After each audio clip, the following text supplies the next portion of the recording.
Well, hello everyone. Hey, we're trying this thing again. We're getting booted off. Something's going on with our internet here, so we're going to try it again. We're going to make this thing work tonight somehow, some way. And without further ado, I'm going to bring Wayne Campbell on in here. We've wasted a little bit of his time here, so we're going to bring him back in here. Oh, you're not wasting my time, Tim. Thanks for having me on. Good evening. How are you this evening, sir? Good evening to you too. I got to get Steve back in here for a second here. So let me get old Steve back in here. I got to send him another link. Okay. So, but anyway, go ahead and tell us a little bit about yourself there, Wayne. Well, my name's Wayne Campbell. I am a truck driver. I currently haul house trusses right now, oversized loads. In my career, I've been a driver in the movie industry. I've hauled mail. I've hauled frac sand. I've hauled flatbed, reefer. Pretty much a well-seasoned driver, Tim. I've been doing this a little while, Right now I'm in a day cap, so I'm not over the road. I'm home every night with my beautiful wife. Before this turn in trucking again, I call it I'm kind of like, I call myself a retread. I go in, I go out, I go in, I go out, I go in, I go out. This time I came in, but before this, I was doing a podcast like this that you're doing around trucking. Right. But now I'm back in the seat and I'm enjoying it. Well, let me tell you, that podcast that you did kind of inspired me. I already had my page going there for a while with the Truckers Voices, but your page really inspired me. And I didn't think about doing this until a little bit after. And I just wanted to have a platform to talk about the trucking industry, the industry that we all love very much, and just talk about the positive aspects of the trucking industry. But Wayne, at what age did you start trucking? I started driving big truck. I was young. I used to go to work with my dad, and I used to jump in with his drivers. I didn't actually drove, but I'd steer and stuff like that, help shift gears. But I actually got behind the wheel of a big truck in 2000. In 2000 is when I got my CDL, and I started driving then. Okay. All right. You back with us there, Steve. Welcome back. Well, looks like he's getting a little bit out. Yeah. That's all right. All right. We can carry this. We got this. We're big boys. He got some trucking. He does like some trucking rodeo or something, isn't he? Yeah. He's somewhere in Ohio at a trucking rodeo. Big time over there. So. Yeah. But anyway, so you started trucking. You got your CDL in 2000. How do you see the trucking industry from the time you started trucking to now? How it has changed? Technology. Okay. I'd say it's changed with technology, and it's gotten more crowded. I feel, Tim. I feel like that the trucking industry is getting more crowded, more regulations. And less for the driver. It seems to be in favor for companies opposed to the drivers that really run the industry. You know what I'm saying? And the small guy, the owner operators that, the 1, the 2, the 3 truck companies, the 4 truck companies, the 5 truck companies, I see it getting harder and harder for them. I feel like, there's some big companies out there that I don't mind, but there's some out there that are making it harder for the little guy. And it's important for every carrier to have a fair shake at this. You know what I'm saying? And where it's gone from then and when my dad when his drivers to now, it's gotten crazier. I'll say that part. I'll say that much. It's gotten real crazy. So tell us a little bit about your dad. My dad moved out to California when he was in his early 20s. He wanted to be in the movie industry. And he wound up being a transportation coordinator. He wound up as a laborer, worked his way up to a driver to a transportation coordinator. So I kind of grew up in Hollywood at the studios. I was spoiled. I was pampered. I got my way. I got to do what I want, when I want, how I wanted. Yeah. And then Dad said, it's time for you to go get your CDL and get a job. Yeah. So Dad let me hang around equipment. They never let me drive the equipment. I could, get a little tease here, a little tease there. But they were really strict on making sure that I knew the equipment before I was able to work the equipment. And when I grew up, I became a driver like my dad. And my dad, it was an inspiration to me. And not just, he wasn't just an inspiration, it was all the drivers that he had around him. And my dad was big on the world don't move without the driver, son. Right. And he was big about, taking care of drivers, and he had a team of drivers, and he was always, I'm only as good as my drivers make me look. So my dad was a good man, and he got a lot of guys a lot of jobs as drivers. So I'd have to say, Dad was awesome. Okay. All right. Well, I want to encourage everybody tonight. If you want to call the show, the number's 229-740-0912. I'll put you live on air. If you got any questions for Wayne tonight, I'd appreciate it if you would call. Wayne, Steve's having a hard time getting his connection there, but anyway, I see him down on the screen, but he is. He's coming back with us now. So let's see if he can hold water here. There you go. Maybe I can hold water. I don't know. I went back on Wi-Fi. We'll see what happens. Yeah, you got a little frozen just then. Yeah, but that's what's happening to me. It's freezing up, and you guys are starting to sound like robots. So we'll try it. We'll see what happens here. Try it. We can hear you. So go ahead. You got any questions for Wayne right off the bat? Wayne, nice hair. How do you get nice hair like that? I don't. I just got a haircut yesterday. I did too. Yeah. My dad. My dad had great hair. My dad had great hair. So I got it from my dad. I got it from my dad. I seen my dad last week, and I got to take a selfie with him. And you don't realize how much you favor your parents till you get older. And boy, you look at me and my dad, I'm just taller. We look like twins, boy. It's crazy. But no, I love my dad a lot. He had about 40 years out here. So he's retired, living the good life down there in Tennessee. He's all retired. So good old Tennessee. Yeah. Now I kind of missed what y'all was talking about, but to back up, yes, they do put a step van through the course out here on this truck driving championship course. They drive the same course that we do, but what they may do is drop a cone. So they have to go around to kind of shorten the course up for them a little bit because they are a small vehicle. But we won't know what the course is till tomorrow morning. Oh. So we have no idea what they're going to do, or, we might back up. We might not back up. Everything might go forward. I don't know what we're going to do. So just been trying to practice and, hope for the best. So Steve, I compete in the competitions also. And so we're taught while we're out there on the highway not to get close to stuff. But in this competition, they're telling you to get close to it. Does that make any sense at all? I try to tell rookies. I said, you spend 364 days, 23 hours, and 50 minutes staying away from everything so you can compete for 10 minutes, getting as close as you can. Now, how messed up is that? But I tell you what, it makes you a better driver, makes you more responsible, more cautious, more courteous. I'm not saying these drivers are not cautious and courteous that don't compete in the TDC, but this is what it's done for me. It's made me look a lot closer at what I do. Don't take that chance. That's right. So Wayne, I think you would do good at that because I've seen some of your videos of the roll off there and the way you put that stuff in there. That is skill. Oh yeah. Okay. So the stress. So real quick to your comment, to Scott post on the comment. It's not that I don't have stress. Is I take care of my hair, brother. I have my wife massage my scalp every night after my stressful day of trucking and stuff like that. So that's why I still have my hair. But no, Tim, to what you're saying though, precision dropping. And on our side, this house trusses, I have to do precision drops. I have to know exactly where I'm going to put that truss because I can really damage somebody's yard up, equipment up. I can hit a car. I go into construction sites where there is just people everywhere, from cement trucks to framers, and they just want to park everywhere and they don't care. And I'm raising this trailer up. Sometimes I'm 70 feet long. And I got this wood in the air, and when it starts moving, you cannot stop it.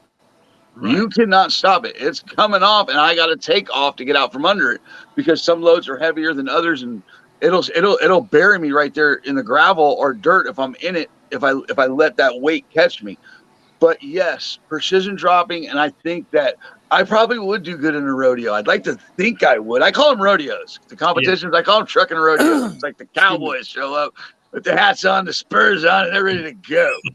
And the belt buckles. Right. With that said, Wayne, with that said, next March, we invite you to come to Safety Drive for a Cure in Atlanta, Georgia.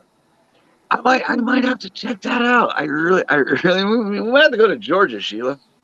I tell you what, we do it in March, and it's to raise money for pediatric brain tumor research.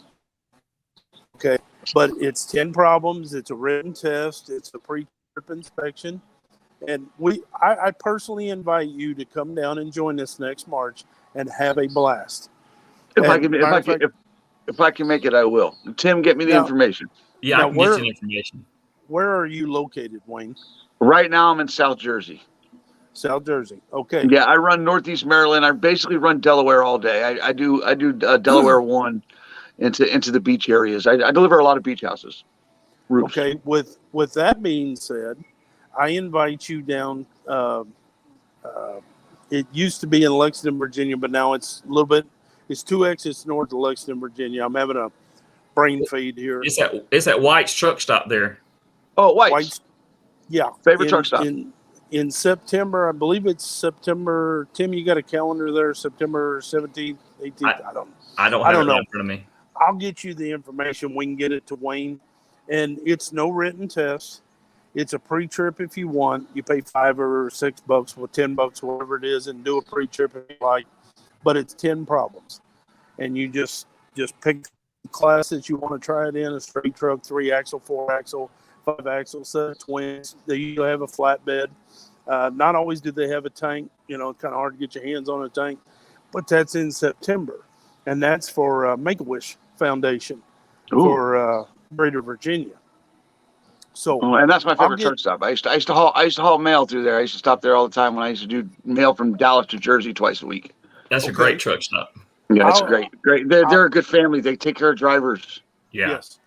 Yes, and I'll get you some information for that, and maybe you can come down that weekend. It's on a Saturday. Maybe you and Miss Sheila can come down on a weekend on that Saturday. Man, we'll throw you in a truck and we'll try it. It is a lot of fun. I'm telling you. I might have to take you up on that, boys. And I'm telling you what, when these guys show up, whether it's Safety Drive or it's Make-A-Wish, these are the best of the best. These are state champions. These are national champions. And you get talking to these guys and gals, and they'll show you shortcuts. They'll show you how to set it up, and man, you'll have a blast, buddy. I'll get Tim the information. He can get it to you, and maybe this September we'll hook up down there in Virginia. Look at there. Look what Sheila said. She would love to go. She would. She's a traveler. The wife likes to travel. The wife likes to travel. She likes to see places. The thing is we can actually probably go there because they got plenty of room for the dogs to run at White's, honey. So they got a big field out there behind the truck stop. So we could actually probably make that work. We got to think about our dogs, our babies, our fur babies. We got to take them everywhere. Scott Post, he says this comment here. Tim, could you read that? Yeah, I'll put it up. Is that somebody you know, or is this somebody coming off of the driver's side? No, he's somebody that I know. It says there some of our proudest moments were getting into job sites, hauling windows and concrete forms. That was going to be somebody's resident, and naturally space was limited. You make it work because complaining will not change the space available. Great job, Wayne. Bro, if that person didn't just nail that, seriously, and you got to take advantage of it's just like you guys know, you guys drive, anybody that drives truck, you got to utilize and take every bit of space you need to perform your job safely. And again, it does make me proud to be a driver. So I've gone through many positions in my career. He mentioned proud, and this one is just a little bit different. Each one is a little bit different, and I feel like I've evolved in each step from hauling general freight, which is your refrigerated. I've hauled FedEx loads. I used to haul FedEx loads for England, CR England. I used to work for a big company called CR England. Everybody's heard of them. We used to haul FedEx loads and stuff like that, urgent loads. We used to haul everything, reefer, everything. I used to train. And then I went into hauling mail or frac sand. And then I went into mail. And this one is roofs, house trusses. And when you deliver these trusses and the size of them, but when you come back and you drive past that house a month later and you see that family going in, because you do see it, everyone, you see them buying the house, you see them getting their keys, the whole nine, because you're delivering the next one. The smile on their faces, and I was part of that. I put a roof on that house. I delivered that house. And it makes me proud to be part of what builds, moves, and creates America. It really is. We are so underappreciated, and Right. it breaks my heart because truck drivers are the lifeline of this country, of every country. It's not just this one, it's every single one. Right. You know, but what a great comment, Scott. Thank you for that. Yeah, we are absolutely the engine that keeps this country going. And, you know, without the truckers, you know, you wouldn't have food. You wouldn't have baby formula, you know. If we could get the baby formula right now, hey, truckers would get it there. We just got to get it. There's a few things if they would just let drivers do, they would get it there. You know what I'm saying? Sometimes that chokehold on the driver is ridiculous. Tim, Right. you know what I'm saying? I understand safety and I understand regulations, but some of it just makes no sense to me. For one, like the underage driver, the 18-year-old driver. Okay, I mean, you talked about this on your show. I've talked about it on the driver's side, and people still talk about it all the time. And it'll get brought up again here soon. The 18-year-old driver is getting ready to get their license.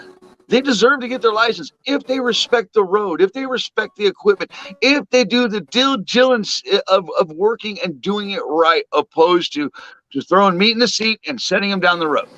Right. And they got to be trained and have the proper time in the seat there, and they got to have the right trainer with them also. And Wayne, I know on the driver's side, you have talked about the run-of-the-mill truck driving schools for, and I think that's been one of your pet peeves in the past, right? It is one of my biggest pet peeves, getting your CDL in 3 days. Yeah, that's and here's the thing. Recently, I have gotten a few guys right out of school to get your CDL in 3 days. I've gotten 2 people with this company that I'm working for, with the small company, because it's so hard to get drivers that he's plucking them from schools. But if the right trainers get a hold of them, the right person gets a hold of them, and they care about them, because nowadays they just teach you to get your license, and that's what they did. But I got them for like 3 weeks, and it was every day, repetitive, the same thing every day, safety. But I showed him that I cared about what they were doing. I cared about his career 10 years from now, because he's what's going to carry it on. And the thing is, if they get a trainer that cares, get a trainer that puts the time and the effort into it and doesn't just do it because they're getting a little extra money for training, then, we can make this a better industry. And yes, the 3-day get your license in 3 days is a pet peeve of mine. I think it's crap. You know what, It is. Wayne, I like that. I want to stick a pin in that right there where you said the driver 10 years from now. That's very important, because that driver, I'm still learning. I've been in the industry for over 30 years. I'm still learning. So 10 years from now, that driver needs to still have the attitude that he doesn't know it all, or she doesn't know it all, that they are still learning. Well, the day you think you know it all is the day you hang up your keys. Exactly. Amen, brother. That's exactly what my dad told me. We already dad know said this. We all know this as veterans of the industry. And the thing is, look where Steve is now. Steve's at an event that it takes years to get to where you're at. Right. It takes a dedication. It takes heart, soul, blood, sweat, and tears to get where Steve is right now. And to be for you guys to invite me to something like that, because back in the day, my dad they used to have trucking rodeos, and they were just throwing them together themselves. They'd put tennis balls on cones and stuff like that, whatever. But now it's a sport. It's literally a sport, okay? And we're the most important athletes in the world. That's right. But Exactly. it's like look where Steve is now. Right. This guy is he's getting ready to do the damn thing, and that's cool. Right. But yeah, the driver 10 years from now, if you're not learning still 10 years from now, then you shouldn't be driving. One of my mottos is that you got to learn how to, demonstrate, educate, and communicate to these other people. And whenever you are a mentor to them, you got to be able to do all three of those. And if you can do all three of those, you put together a recipe for success for that driver. Well, and that just is an extension of you. Yeah. I will never pass up an opportunity to have a learnable or teachable moment. Is learnable a word? It is now. It is now. It is now. I said it. But, if you can take a moment to teach a fellow driver something, or you may learn something from a fellow driver. I was in a truck stop the other day getting fuel out in El Paso, and I watched a guy get out of his truck, walk over to another driver, and helped him back that truck in. And after he got it in, I watched him stand there on the ground. I was on my 30-minute break, and I watched him stand there on the ground and move his hands and was showing him this and showing him that. And I believe he was teaching him what he needed to do for next time. And I thought, man, that is awesome right there. Two guys working together. And that's when I seen, you hear it, Wayne. I mean, it's out there on the CB. It's in the truck stops. The camaraderie, the hatred, the discontent, the belittling. I've always said, and I'm not the only one that says this, when trucking went downhill is when they took the round tables out of the truck stops. When they took the round table out and they put the Big Mac in, the Burger King in, it's done. It's done. Nobody sits around and chews the fat anymore. My opinion. They took away the living room. Exactly. Technically, they took away part of their house.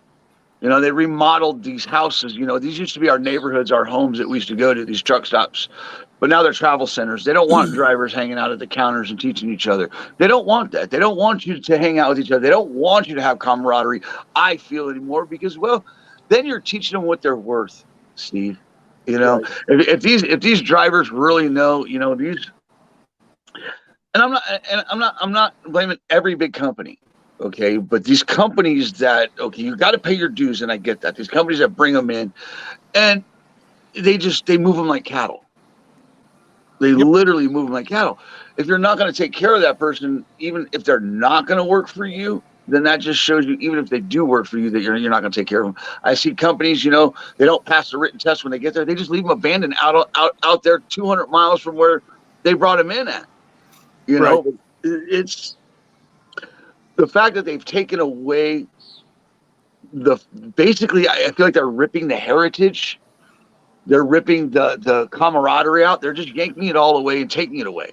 Mm-hmm. And when they started doing that and when these phones and different ways of communicating and different ways of being cool by filming somebody and belittling them, right? And instead of getting out and helping them, became cool. I don't know.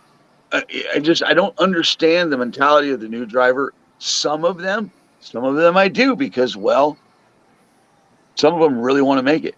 But I agree with you. When they took the round tables away, they took the countertops away, they took that table away, even if the driver was just in there, excuse my language, bullshitting.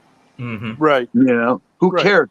At least you knew, and you're like, okay, well, that's who you don't want to be, driver. You don't want to do. He didn't do 6,000 miles this week. We know that. Legally. Okay, we know that. Right. I mean, how many times have you walked in a truck stop at 10, 11, 12 o'clock at night?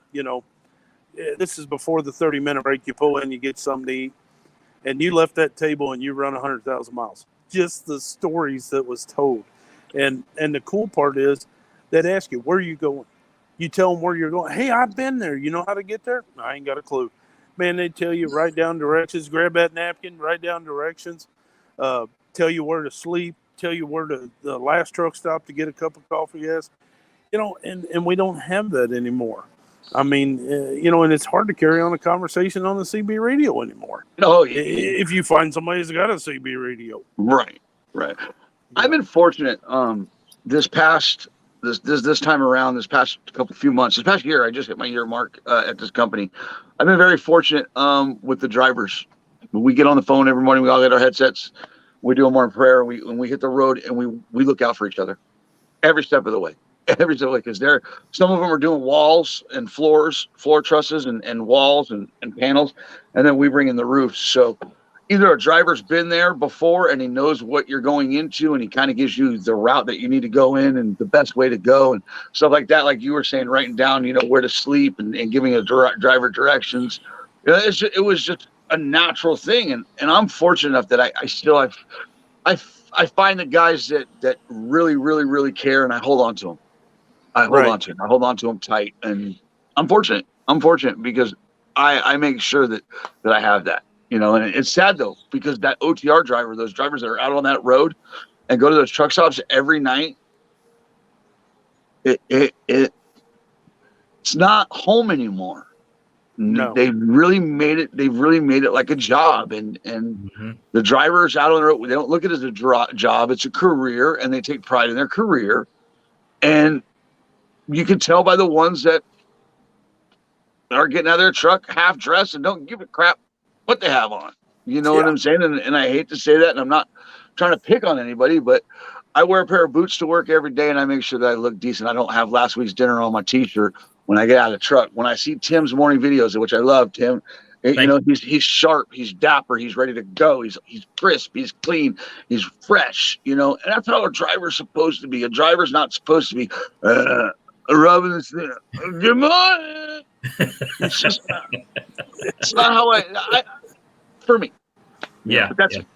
Well, hey, speaking of the drivers, let's segue into this. Let's go to speed limiters and your thoughts on speed limiters. Now, Stephen and myself, we drive a truck that is governed speed limiter already. And sometimes I feel like when I'm out there trying to pass somebody that's, maybe a mile or 2 an hour slower than I'm really in the middle lane creating a rolling blockade, but I do my best to get out of the way. So what's your thoughts on that, Wayne? You want me honest? Honest. Okay, drivers if you literally, some states you can't be, you wouldn't be able to do the speed limit. So basically you're a road hazard. You are a road hazard. Okay. I was taught that, you always have to either have more pedal or less pedal to get out of situations. Right. Okay. You not being able to do a speed limit in certain areas like Texas. Okay. It's 80 miles an hour, 85 some areas, Utah.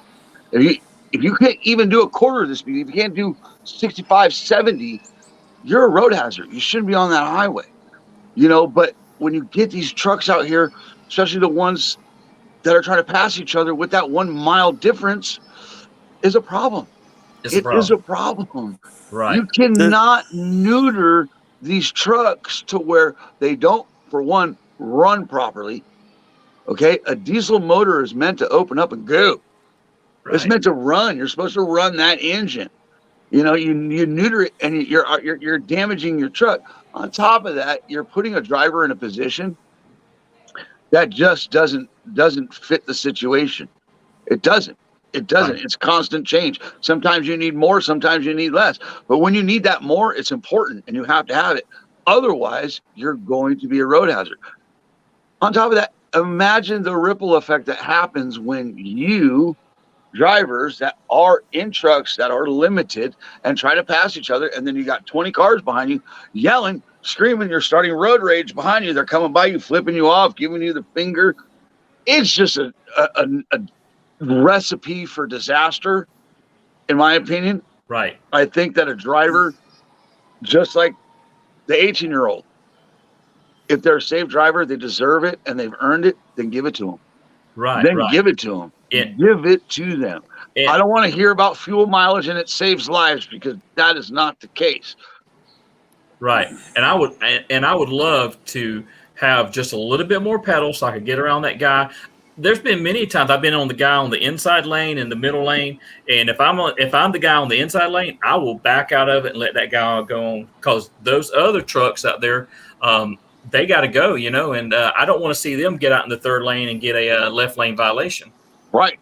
Yeah. And again, you cause road rage. Right. You Steve? cause people to have a fit. Right. It's true. What about you, Steve? How you feel about that? I think they need to eliminate the split speed limits between the cars and the trucks first before we start talking about limiting all these trucks. I mean, come on. And then something we need to work on as individuals, and this is one of my pet peeves that I really, really try to promote, and that's driver courtesy. If a guy catches me and he comes up beside me and he's having trouble passing me, I back out of it. I mean, come on, man. Just hit the cancel button, let him go, hit the resume button, and everything will be all right. What are you lost? 30 seconds? Minute? Whatever. Put your ego to the side and let the driver go. Exactly. Just let him go.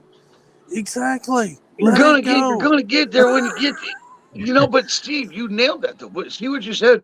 How many drivers? Oh, you think you're gonna take me? And then just and then just oh, what happened? What happened? Hey, you think you're gonna take me and then just put it's like they start fighting each other. Right. They start fighting each other. No, you're not passing me. No, you're not passing me. And it's like, stop it. Now, somebody just back out of it for 2 seconds. That's all it takes. Right. Now, like I used to say this as a joke, but I was kind of serious. Back when I was running coast to coast and I delivered to customers, you walk in and the guy says, "You're late." I said, "No, I ain't." He said, "Yeah, you're late." I said, "No, I ain't. You can't use it till I get here anyway, so I'm never late." Now, it could go either way. You know what I'm saying? But it's that thing. You're not going to be late. Just back out of it. Be courteous. Come on. There's nothing in that trailer more important than you. Exactly. There's nothing on that wagon or in that wagon on that trailer that's more important than you.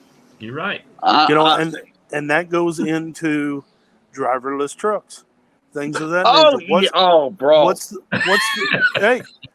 the most safest thing on the truck? What's the safest thing on the truck? That's the professional driver. Now act like a professional. There should be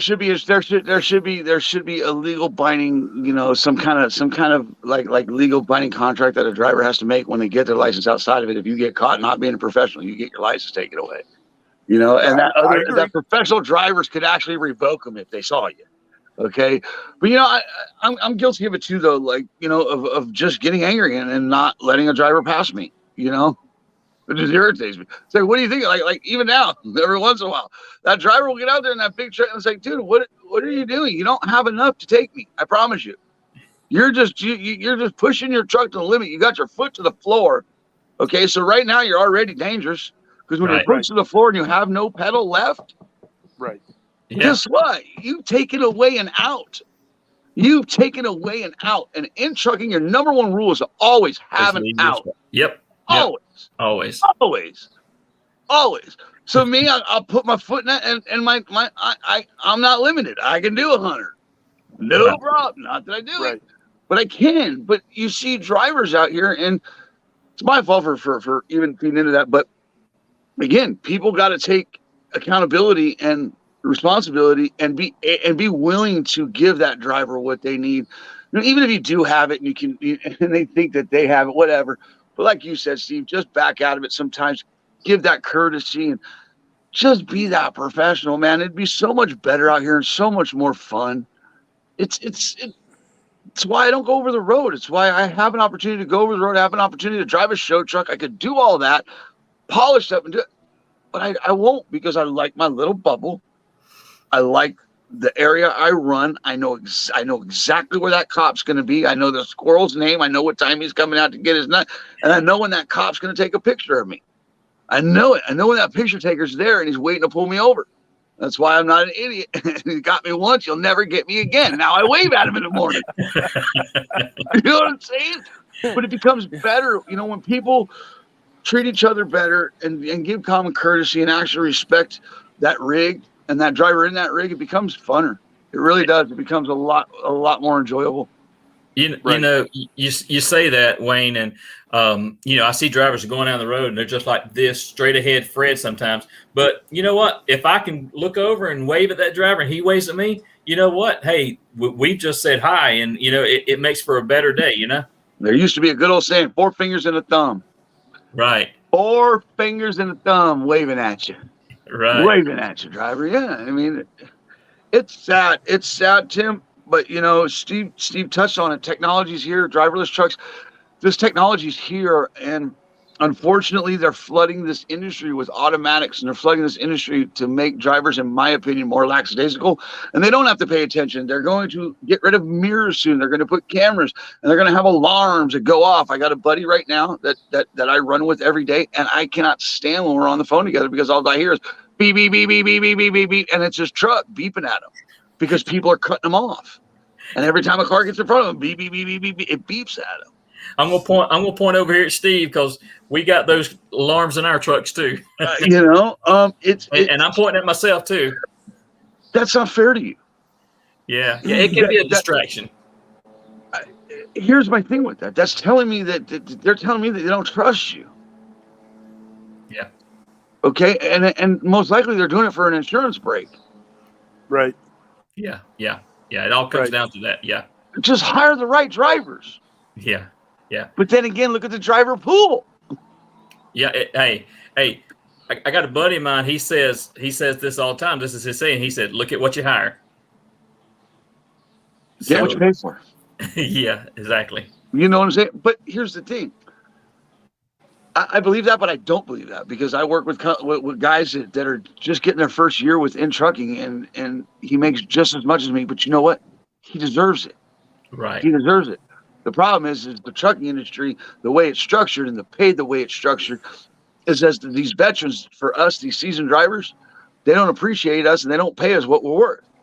Right. So the pay issue with everything the way it is, unfortunately, it's not fair to us veterans. It's not fair to the new guy because it gives it to me. It's messed up because it gives them nothing to work for, and it gives us a slap in the face. Like, whoa, you're telling me that I'm only worth this, and you're paying that guy this, and you're paying me this. That doesn't make sense, dude. My license says since 2000, his says 2022.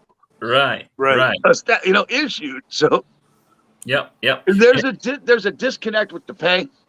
There's a disconnect with the value of valuing the driver. And experience and skill goes a long ways. It really does. Those new drivers have not developed that skill yet. Experience. So it's sad. It's sad to see where we're at because we could be so much further than where we are.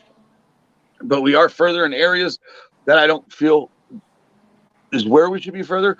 I feel like we're putting band-aids on open wounds in some areas, like with the speed limiters, with the age restriction and the way that's done. But if you do look at the age restriction and you do that and you do push that, what about that driver that was forced to wait till they were 21? What does that do to them? Is that saying that what it says is times have changed, driver. That we need these drivers. We need the heartbeat of America to step up, and we need them to be good. And we need to start training them earlier, just like training them to go to war. Exactly. Yeah, if you got 18, 19-year-olds, and Steve's got military kids himself, and you're putting them in charge of, who knows what the weight is on some of those ships that they're steering out there. They can do this with the right training. Right. They can, but it's sad. Again, I don't think that you guys, and you might feel you are, but I don't feel that any of us are valued at the level that we should be valued. Right. Because if you did value drivers just that much more, maybe they give you that much more, and the driver that doesn't go the extra mile would go the extra mile, and not because they missed their exit. Yeah, exactly. Right. Exactly. Well. We're approaching the 9 o'clock hour. I know we had some technical difficulties tonight, but I had a lot more stuff in store, but it just didn't pan out the way we did. And speaking of technical issues, hey, I'll go ahead and say this right there with the autonomous trucks. Hey, just like I had technical issues tonight, that can happen also with an autonomous truck easily. There are look. The only thing that autonomous truck's going to do, it's not going to take the driver out for a long, long time. Okay, we're far away from removing the driver, but what it's going to do and what they want to do, and it's just like we've been talking about, it's going to devalue the driver even more. Right. Because if they say a computer could do it, then they're not worth as much as they think we are. Right. That's my biggest issue with that autonomous truck is the fact that it devalues the driver, and it tells drivers that you're not worth much, and Right. it's not going to work. Period. Right. Period. You're absolutely. But then again, they're paying a team of people to figure it out. Yeah. All right. Well, we're going to go ahead and close the show out. Wayne, we definitely have enjoyed talking with you tonight. And I always go out of here right before we go out. I'm going to go out with Speedo's rant of the day. Okay? Okay. Thank you, AK.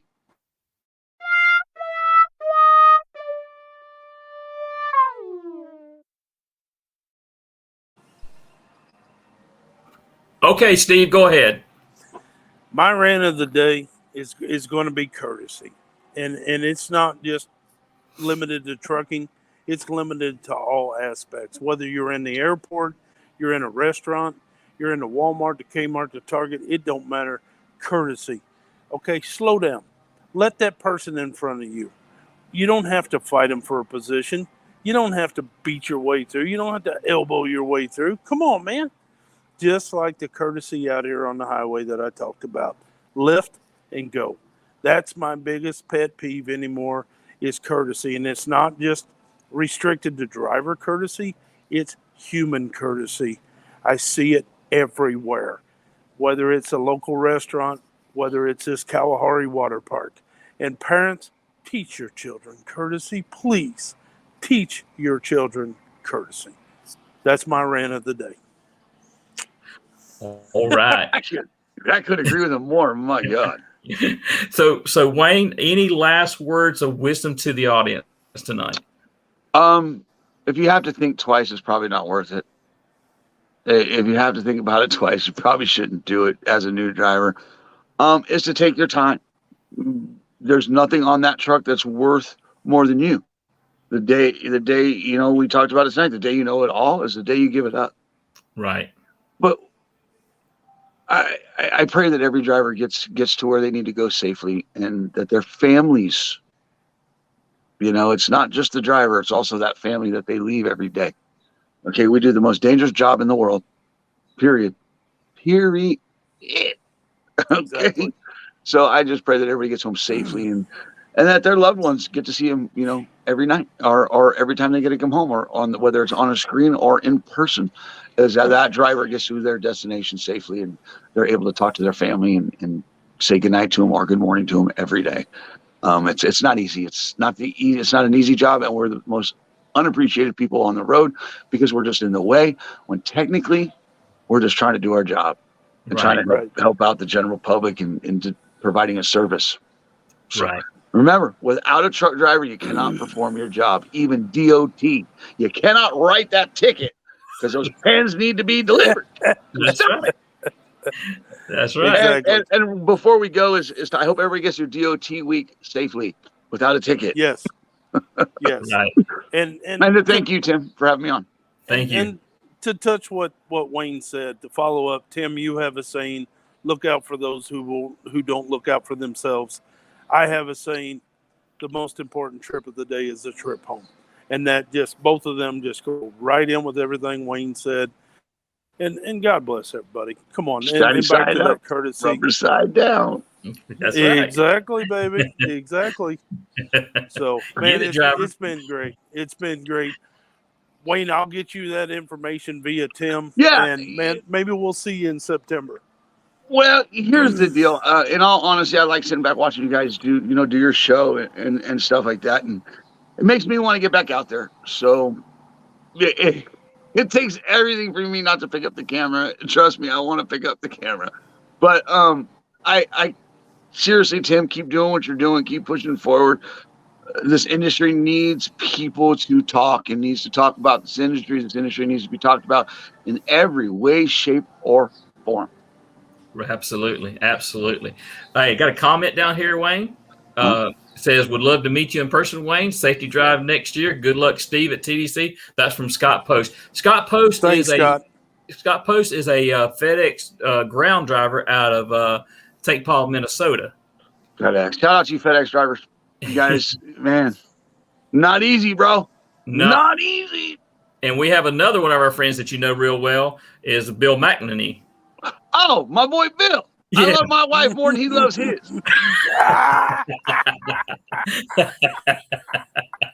There you go. And Wayne You got just him. put You that got on the him. record.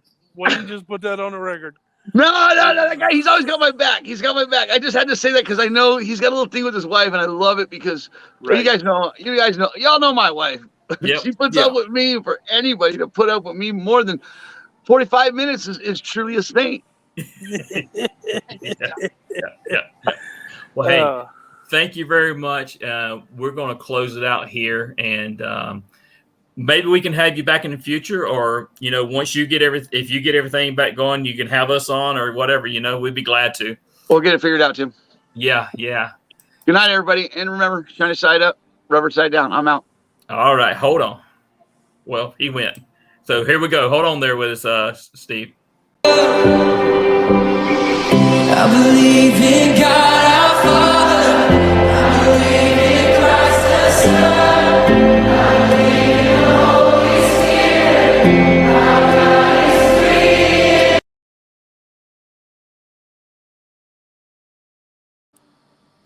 All right, everybody. Thank y'all so much for joining us tonight. It was a pleasure having Wayne Campbell on here. I don't know who our guest next week will be, but we'll get them lined up and we will let you know. I appreciate everybody that tuned in tonight. We've had a good amount viewing tonight, and I'm extremely proud. Hey, y'all stay safe. Y'all be careful. And remember, look out for those who aren't looking out for themselves. Y'all have a great night. Steve, you got anything to say? God bless y'all. Stay safe out there. Remember, courtesy.